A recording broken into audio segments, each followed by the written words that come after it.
Hallo und herzlich willkommen. Bonjour à toutes et à tous.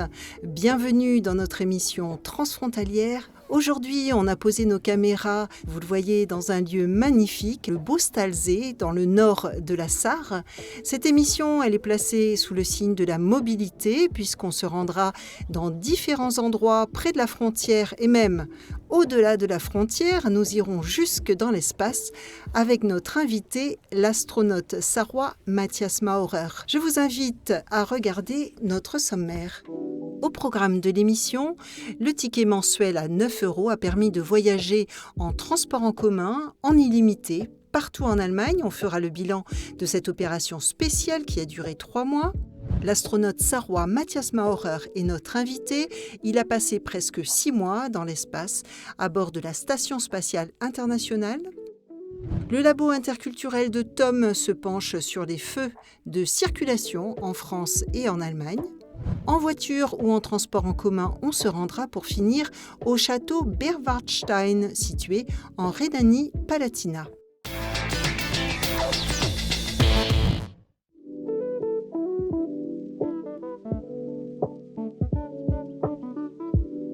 Personnellement, je l'avais toujours dans mon sac à main, un véritable sésame. Le ticket à 9 € par mois pour voyager en Allemagne en illimité dans tous les trains régionaux, bus et trams. C'était tout simplement fantastique. Un coup de pouce de la part du gouvernement pour faire face à la flambée des prix des carburants et inciter les gens à prendre les transports en commun. Et ça a bien fonctionné. 3 mois après, c'est l'heure du bilan avec Thom Kuschütza et Ophélie Blechner. Train, tram, métro ou bus, cet été, les transports en commun étaient accessibles à tout le monde en Allemagne. Pendant 3 mois, on a pu voyager pour 9 € par mois sur les réseaux locaux et régionaux au niveau national, à l'exclusion des trains à grande vitesse. À la gare de Saarbrück, beaucoup s'en sont servis. Ja, das habe ich, nach Köln zu fahren. Also ich war kurzer Trip in Köln gewesen. Wir haben es bekommen von der Uni aus und dann, wenn du in anderen Städten warst, den öffentlichen Verkehr genutzt, aber sonst gar nicht. Wenn man jetzt in anderen Großstädten ist oder so, für den öffentlichen Nahverkehr, habe ich es auf jeden Fall genutzt, ja. Oui, je l'avais pris pour des voyages en Allemagne en fait, quand j'ai pris le train à Saarbrück et après pour rentrer dans ma ville, en fait, j'ai pris le ticket, ouais, ça valait le coup déjà, ouais. Ja, ich hatte das gehabt, 3 Monate, war ganz gut. Ich konnte überall hinfahren, ich war ja nie weg und dann ich denke, das war schon mal irgendwo hin, wo ich was sehe, ne? Also es war schon schön. Schade, dass es nicht mehr gibt. Ich habe es genommen, halt, um zur Arbeit zu fahren. Ich bin da umgestiegen statt Auto und ja, war schon okay. Also von der Idee her gut, von der Umsetzung schlecht. Durant l'été, 52 millions de billets à 9 € ont été achetés. Une grande partie des Allemands en a donc profité. Mais l'organisation du projet a été beaucoup critiquée parce que suite à la mise en place de ce billet, les transports en commun étaient souvent surchargés durant l'été. Züge viel zu voll, ja, irgendwie auch schlecht geplant, ganz viel, dass die Leute auf dem Gang stehen mussten und ja, also von der Logistik her hätte man das besser vorbereiten können. Ja, es war viel, vor allen Dingen die Fahrräder. Das hätte für nicht Sinn. Wenn der Zug so voll ist, wie das war, da waren Fahrräder drin, die Leute haben praktisch Platz gehabt. Allein schon mit den Kindern weniger. Ne? Das war schwierig. Das war ziemlich krass, ja, weil man hat halt gestanden und man, also wie soll man das sagen, eine Sardinenbüchse sozusagen. Also es war sehr viel Kindergeschrei, zu viele Fahrräder im Zug, viel zu viele Menschen, die eigentlich einen Sitzplatz bräuchten oder verdienen sollten, aber dann keinen bekommen können. Halt, ne? Aber ich finde, man hat auch gemerkt, dass dadurch, dass es so gut angenommen wurde, dass einfach man natürlich den Zugverkehr noch ausbauen könnte in dem Sinne. Ich glaube, das ist so das, was man vielleicht daraus ziehen kann. Depuis le 1er septembre, le billet à 9 € n'existe plus, les tarifs habituels sont de retour. Une alternative est fortement discutée à Berlin, mais rien n'a encore été décidé. Parmi les nombreuses propositions, la plus réaliste pour le moment semble être un billet à 49 € ou encore à 69 €. Finde ich schlecht. Finde ich schlecht. Also ich finde nicht, dass man das als 9-Euro-Ticket hätte weiterführen müssen, sondern irgendwie vergünstigt, aber irgendeine Form von günstigem ÖPNV ist auf jeden Fall sinnvoll. Also jetzt aus eigener Erfahrung absolut sinnvoll. Je pense que ça peut être bien, mais personnellement pour moi, je trouve que le transport devrait être moins cher encore parce que c'est un bien pour tous, que tout le monde devrait en profiter en fait. Du coup, voilà, pour moi c'est encore trop cher. Es ist eine gute Alternative, aber ich sag mal, für jetzt dann auf die sozial schwachen Leute nicht ausschließen zu wollen, die würde man damit halt ausschließen. Weil 49 € sind auch schon zu viel für die halt. Ja gut, wenn es ins Geld für 49 wurde, das ging ja auch noch, ne? Aber 69 ist ein bisschen für uns Länder zu viel.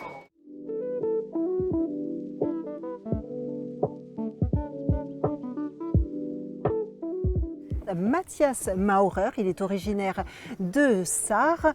Il est né pas très loin d'ici, à Saint-Wendel. En novembre 2021, il a effectué son lancement vers l'ISS, la Station spatiale internationale, pour revenir en mai 2022 sur Terre. Avant de m'entretenir avec lui, découvrons son portrait en images, un reportage de Marie-Morgane Pires. Voici Matthias Maurer. Avant de s'envoler dans l'espace, revenons quelques années en arrière. Il est né en 1970 à Saint-Wendel, en Sarre. Il a passé son bac dans sa commune d'origine, puis a rejoint l'université de Sarre pour ses études. Il a également complété son cursus en passant par des universités à Londres, à Nancy et à Barcelone. Il obtient son diplôme d'ingénieur en 1998. Il le complétera quelques années plus tard avec un doctorat en se spécialisant dans la science des matériaux. Après des expériences professionnelles dans la technologie médicale, il rejoint l'ISA, l'Agence spatiale européenne, en 2010. 5 ans plus tard, il rejoint le Centre des astronautes européens à Cologne, en Allemagne. Il devient membre d'équipage de réserve. Matthias Maurer est alors le remplaçant de Thomas Pesquet pour la mission Alpha. C'est à ses côtés qu'il s'est entraîné pour être prêt à intervenir. Après avoir obtenu la certification pour effectuer des sorties extravéhiculaires sur l'ISS, il est sélectionné en décembre 2020 pour sa toute première mission, qu'il a baptisée Cosmic Kiss, sa manière à lui de déclarer sa flamme à l'espace. Je serai le prochain européen à bord de la station, après Thomas. En orbite, il participe à une centaine d'expériences européennes et internationales. Et le 23 mars 2022, il effectue sa première sortie extravéhiculaire, lors de laquelle il a effectué plusieurs opérations de maintenance. For me, it was an absolute marvelous, outstanding adventure. Après 6 mois dans l'espace, Matthias Maurer a retrouvé la Terre le 6 mai 2022. À 52 ans, l'astronaute espère que sa prochaine mission l'emmènera jusqu'à la Lune.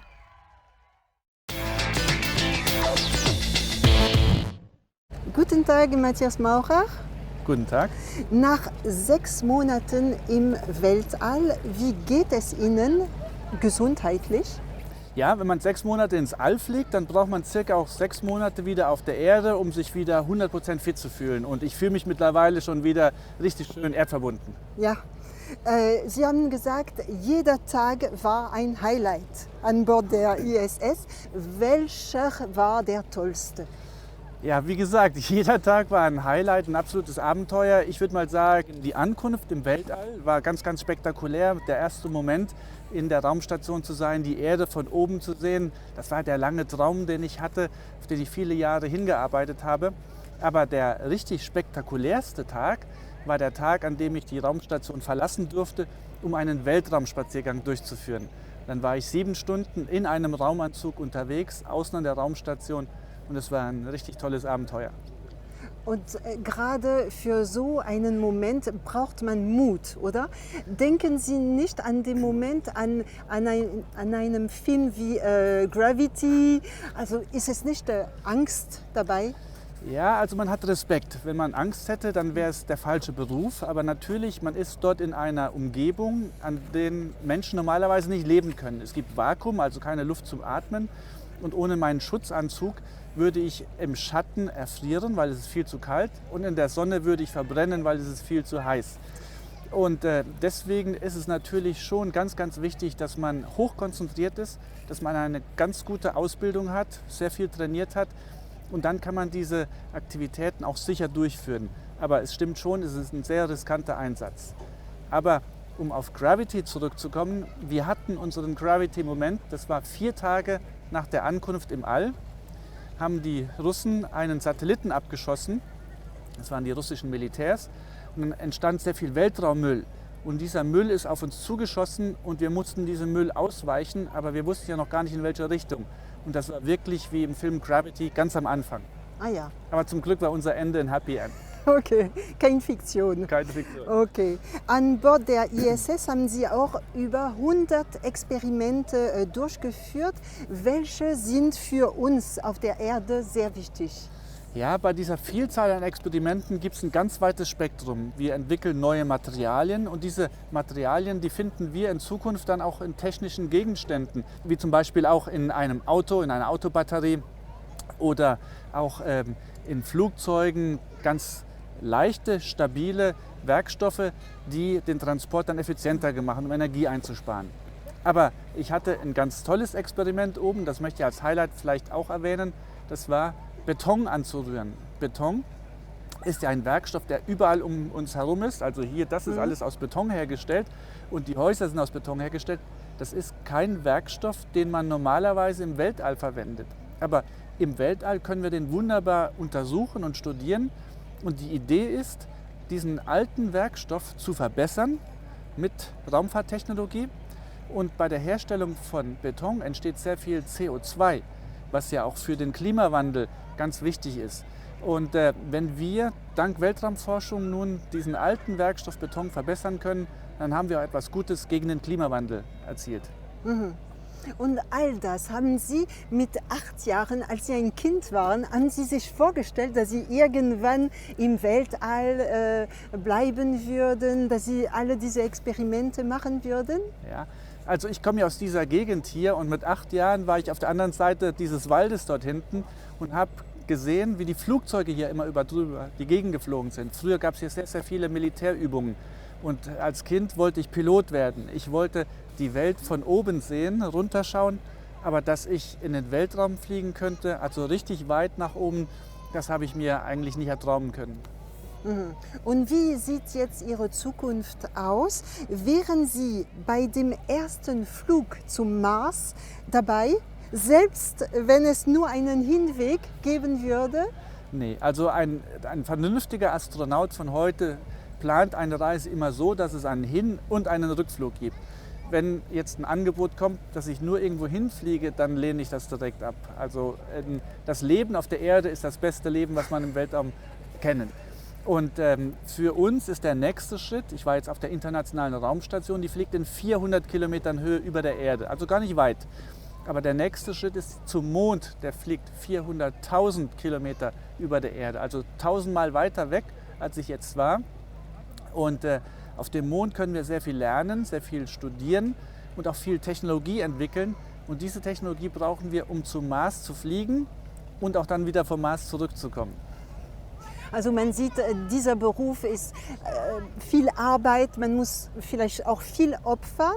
Ist ein Familienleben möglich, wenn man Astronaut ist? Ja, das Familienleben ist möglich, ist aber schon deutlich anstrengender, als wenn man hier lebt und arbeitet und jeden Abend die Familie um sich hat. Ich war 2 Jahre unterwegs für meine Mission im Training in Russland, in den USA, auch in Japan, in Kanada.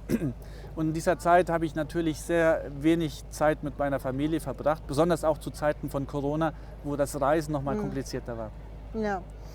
Peut-être que ma dernière question, je vous la pose en français. Vous êtes des tas d'astronautes à rêver peut-être de la même chose, comme Thomas Pesquet par exemple. Est-ce qu'il n'y a pas une forte concurrence entre vous? Bon, on est une petite équipe et maintenant il y a 7 astronautes en Europe. Et en moyenne, on a un vol chaque année. Et donc, en théorie, chaque 7 années, il y a un vol chacun. Et donc, Thomas, il a déjà volé 2 fois. Moi, c'est mon premier vol. Et j'espère, dans quelques années, qu'il y a aussi un deuxième vol. Et donc, on est des collègues. Et une petite concurrence, il y a aussi. Mais ça fait du bien, parce que comme ça, on essaye de donner le mieux. D'accord. Et peut-être le deuxième vol, alors peut-être vers la Lune. Oui, peut-être vers la Lune. Oui. Ben, c'est tout ce qu'on vous souhaite. Merci beaucoup. Merci et à vous. À bientôt. À bientôt.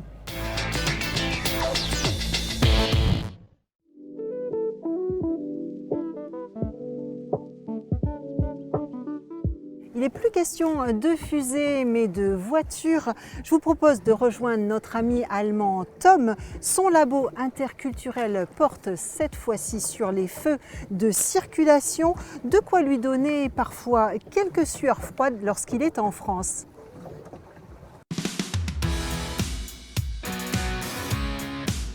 Ça y est, enfin je l'ai, mon permis de conduire. Je suis trop fier. À moi les week-ends en France, sur les petites routes de campagne ou les grandes aventures en ville. Mais là, choc culturel, il faut gérer les feux de signalisation. En Allemagne, dans l'ordre, on a le rouge, puis l'orange et puis le vert. Quand ça passe à l'orange, on se prépare soit à freiner parce qu'on sait que le feu est sur le point de devenir rouge, soit à accélérer quand le feu va passer au vert. Je suis habitué comme ça, easy. Mais en France, c'est une autre histoire, parce que ça passe du rouge directement au vert, sans l'orange de transition. Et ça me stresse comme pas possible. Au début, surtout quand j'étais le premier devant le feu, il m'est arrivé de rester complètement tétanisé au volant, tellement j'attendais avec anxiété que le feu passe au vert.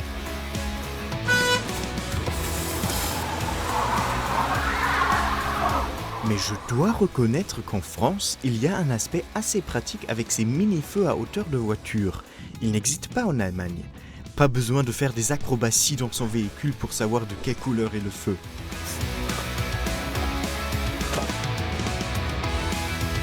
Ça me fait presque oublier le manque d'orange.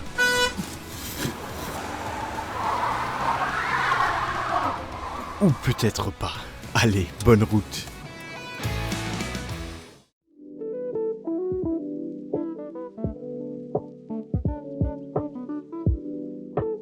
En voiture, en train ou, comme à une époque, à cheval, tous les moyens de locomotion sont bons pour se rendre au château fort moyenâgeux de Berwartstein. Il date de 1152 et se trouve en Rhénanie-Palatinat. Jens Scherer y a fait un tour.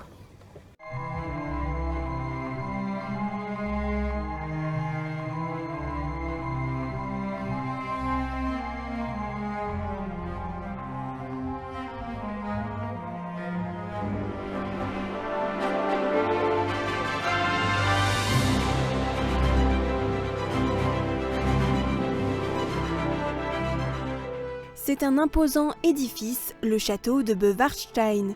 Situé à 277 mètres d'altitude, il surplombe la commune d'Erlenbach dans le sud-ouest du Palatinat. Certaines parties du bâtiment ont été ajoutées, sa reconstruction n'est donc pas tout à fait fidèle à l'original. Mais cela n'enlève en rien l'impression de puissance que l'on ressent en montant à l'entrée. Die Geschichte der Burg ist wohl geprägt von den hohen Staufern. Das kann man halt überall im Mauerwerk erkennen. Es gibt sehr viele staufische Buckelquader, das heißt wahrscheinlich ist der Berwartstein zusammen mit den hiesigen Burgen gebaut worden im 12. Jahrhundert etwa unter Kaiser Friedrich Barbarossa. Und unter ihm ist auch die erste urkundliche Erwähnung erfolgt 1152, als er nämlich die Burg an das Bistum Speyer schon wieder weiter verschenkt hat.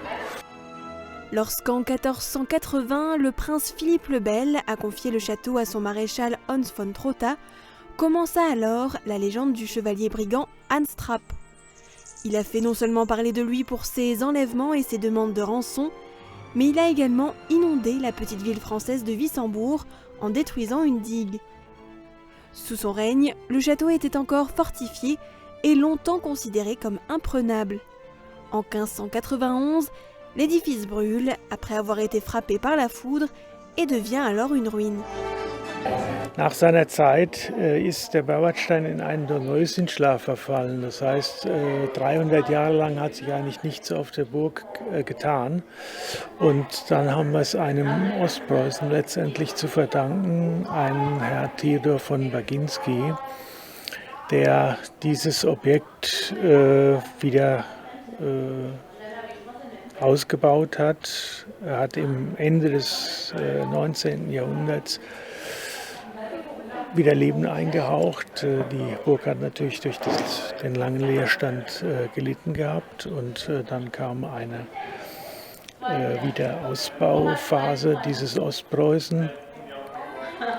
Nachfolger war nochmal ein Däne und letztendlich hat die Familie Wardley 1955 das Ganze übernommen.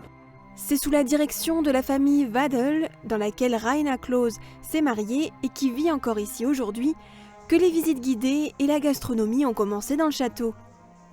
Durant la pandémie, le repas des visiteurs a été transféré dans la salle des chevaliers au Biergarten devant l'entrée.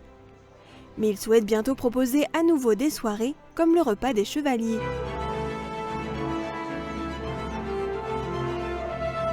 De plus, il y a des réceptions en terrasse avec visite guidée au flambeau, des vestiges des installations souterraines qui reliaient autrefois les tours de défense sur les collines environnantes. Il est également possible de passer la nuit au château dans 2 chambres doubles. La visite personnelle ou la visite guidée à laquelle chaque visiteur peut participer se déroule en plusieurs étapes. Wir haben hier einen sehr tiefen Burgbrunnen von 104 Meter Tiefe. Der sucht also seinesgleichen. Und haben unten die ehemalige Burgküche, haben dann verschiedene Foltergeräte ausgestellt, Waffen, Rüstungen und so weiter, haben einen herrlichen Ausblick zu bieten über den Wasgau, über die Danaf-Bogen- und Felsenlandschaft, wie das engere Gebiet eigentlich genannt wird.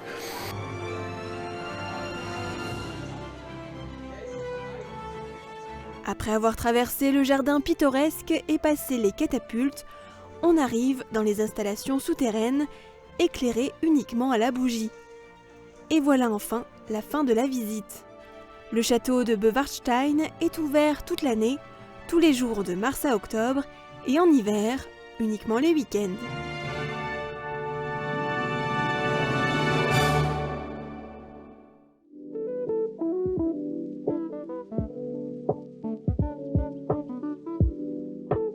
De retour sur la terre ferme, il est déjà l'heure de nous quitter. Merci de nous avoir suivis. Je remercie également Thomas et Émilie pour les belles images.